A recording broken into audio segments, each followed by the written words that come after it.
and the strong showing of Jim Hartung. And for the women, the charm of rising star Mary Lou Retton and athletic poise of Julianne McNamara. That's all today on The year was 1980, and in the United States, the sport of gymnastics was enjoying unprecedented popularity and growth. Inspired by the brilliance of Nadia Comaneci at the 1976 Summer Olympics, a new array of American youngsters like Tracy Talavera and Julianne McNamara were joining their countrymen Bart Conner and Kurt Thomas in the international spotlight. But then came the U.S. boycott of the 1980 Moscow Olympics. And when the United States selected its gymnastics team at the Olympic trials, it was a standout group with nowhere to compete. But that was 4 years ago, and now some of the would-be Olympians of 1980 have been joined by new American stars, Mitch Gaylord and Mary Lou Retton, and they have all gathered at Northwestern University for the 1984 United States Gymnastics Championships. Good afternoon and welcome to the National Championships of the U.S. Gymnastics Federation. I'm Don Fricke. NBC Sports is delighted to be back at this great competition, which has an added importance in 1984 because it's one of two events that determines our Olympic team. The athletes are tremendous and so is the pressure. You'll see them push the limits of this sport. And I'm joined today by a former U.S. Olympian, Rusty Mitchell, who's currently the head gymnastics coach at the University of New Mexico. Rusty, a great field and great pressure. Oh, it sure is. I'd have to say that this is probably the finest gymnastic championships that I've ever seen. From 10 to first, there's 1 point difference. And the gymnasts have improved so much over the last few years that they're doing triple flyaways, flipping release off of the high bar. One slip, and it could cost them a chance of making the Olympic team. The women are also competing, and later today we'll watch their event, the all-around. But right now, for a preview of that, let's go to Bill McAtee and Nancy Thies-Marshall.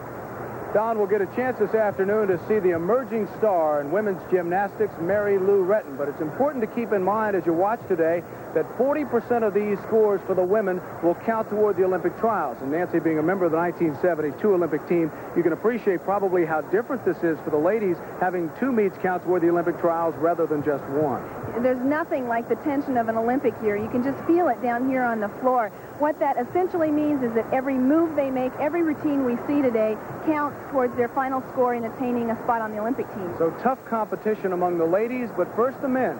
So let's send you upstairs to Don Fricke and Rusty Mitchell.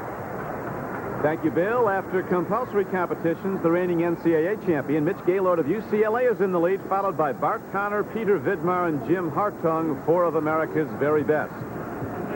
We'll now watch some highlights of the early rotations in men's all-around competition. First, we'll see Bart Conner in the floor exercise. Bart mounts with a round-up back handspring, full in, back out. Takes 1 step, to center reduction. Bart is twice a U.S. Olympian, going for his 3rd Olympic team, and he's mounting a comeback. Underwent surgery for an elbow problem and a torn bicep, so it's been tough for Bart Conner. Well, it's tough right there. He missed a double back with at least a 3/10 deduction. Comes back in with a nice pirouette and goes to the splits. Normally he bounces right to the splits. He looks just a little bit off. Turns over, goes up to a V, presses through to a flange. Very nice. Presses up to the handstand. Strength move by Bart Conner. This is an all-around event right now. 5 other events are going on at the same time. It's really a gymnastic equivalent of a 6-ring circus. You know, Bart's always been an innovator, and there's a nice skill. He does a front flip to the knee. His tumbling has been off a little bit throughout the entire exercise, but he's going to have to finish very strong to stay in the running against Gaylord and Vidmar. Comes back to the dismount, a round off, back handspring, double somersault. Oh, look gas on that last pass, Don. I just hope he's not hurt. There's no question that Bart Conner's stamina is lacking, and his score was a disappointing 8.70. This could be the athlete to beat Mitch Gaylord, who recently led UCLA to the national championship in gymnastics on the parallel bars, and he's great on them. Mitch is probably best known for his high bar performances, but I think P-bars is one of his better events. There's a nice trick there. It's called a Healy. Comes into a flange. Swings right. Oh, nice back stitch out of the half of the Diamondback. Presses to a handstand. He just gets off very cleanly. He's got a great set. double back, stick, superb routine, Don. And the score is good, 9.90 for Mitch Gaylord. We've just received word that Bart Connor's withdrawn. For more on that, let's go to Bill McAtee. All right, Don. Bart, you looked a little tired at the end of the floor exercise. Did that have something to do with your decision? Yeah, that's really the problem. You know, I've been really working very hard to get prepared for this competition, and I knew it was pushing it to be ready for a competition that's 2 days in a row. You know, the compulsories and then immediately the next day the optionals. At the final trials and also at the Olympic Games, I have a day off in between, and I feel in terms of my conditioning, I need that day off right now. My endurance is not quite to the point where I can go back-to-back 2 days really hard, so I need to get back home and do a little more work. Okay, Bart Connors, that's the story. Don? Thank you, Bill. A lot of people will be cheering for Bart Connors to make that Olympic team. Now we'll watch one of the great American collegiate gymnasts ever, Jim Hartung, who led Nebraska to so many national championships. He's going to go up on the rings. Well, Jim Hartung is probably one of our most consistent gymnasts in the United States. He works within his capabilities. I personally like to see him work beyond them a little bit more. Mounts with a very nice strength move, a flange. Comes back in through to a handstand and does another strength move we call an inverted cross, maybe a tenth of a deduction at the most. There's been a tremendous evolution in the sport of gymnastics, from slow strength moves on the bars and rings to swing, speed, and daring, and Jim Hartung's one of the best, as we'll see. He sure is, and he meets one of the requirements right there about going to a handstand from swing. He's getting ready for his dismount. There's a double flip with a double twist. One step. A superb and clean routine by Jim Hartung. The judges thought so too, Rusty. They score at 9.85. The big trick is what sets the great performers apart from the competition. The big trick is a specialty of Mitch Gaylord on the pipe, as the gymnasts call it, the high bar. What's this, Don? He does a flyaway with a half twist over the bar. Absolutely perfect.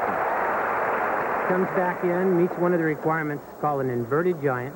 Hops out right to a stalder. Very, very difficult. Donnie's just right on. This sport has become a test of the limits of the human body, where the laws of gravity are defied at every practice session, every meet. And look at Mitch Gaylord with a flawless performance on the high bar. Phenomenal showing by Mitch Gaylord. We'll watch it again in the slow-mo.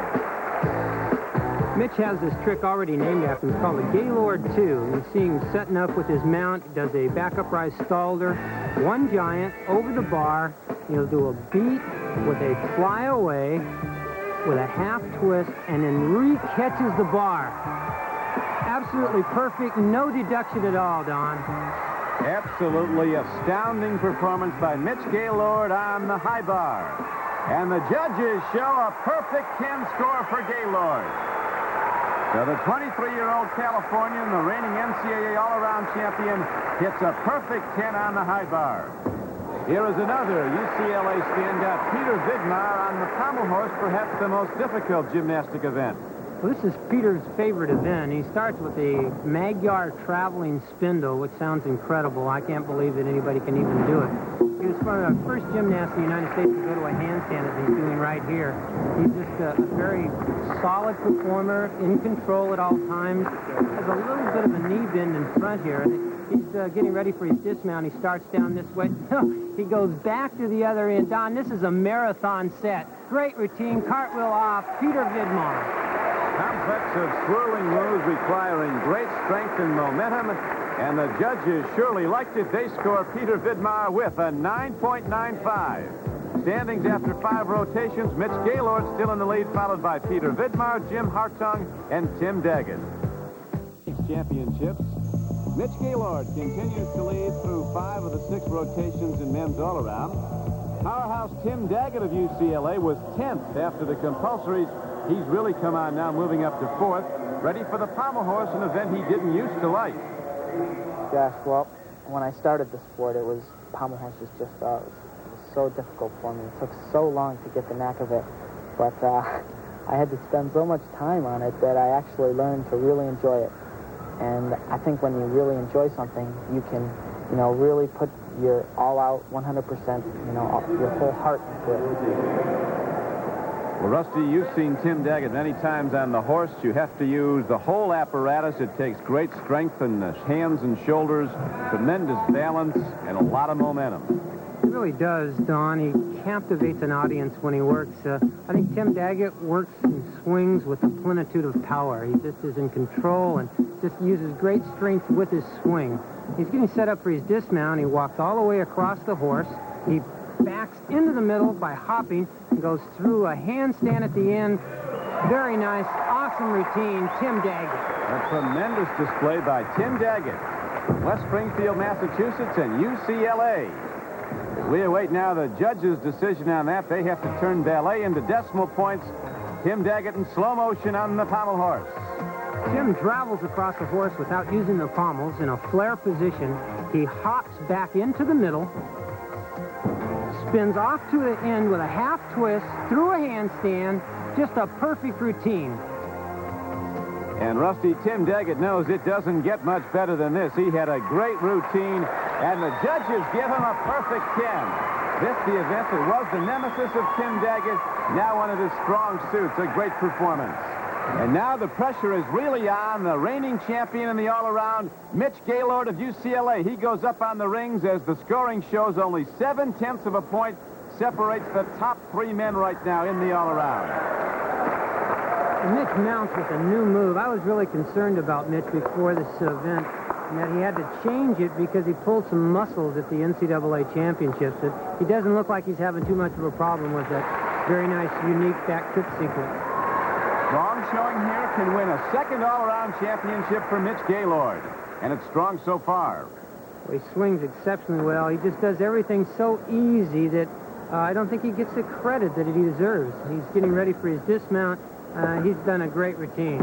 The dramatic dismount, well done by Mitch Gaylord, and it's going to be good enough. Mitch Gaylord defends successfully his all-around championship, and his score of 117.85 is the highest in all-around competition history in the United States. Mitch is with Bill McAtee now. All right, Don, as Rusty said at the top of the show, it's expected to be a dogfight between Mitch Gaylord and Peter Vidmar. That's exactly the way it turned out. Just under a half a point separating the man to my left, the champion, the national champion, and Peter Vidmar. Now, the final event for you were the rings.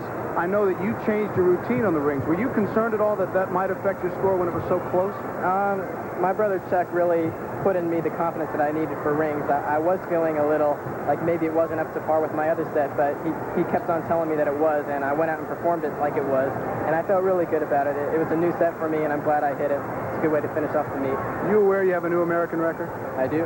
Congratulations. Well, thanks a lot. Who says it's tough to be the defending champion? There's a lot of pressure out there. Mitch Gaylord, the champion of the United States. Don? Well, America's Best Women will be on display shortly when we return to the U.S. Gymnastics Championships.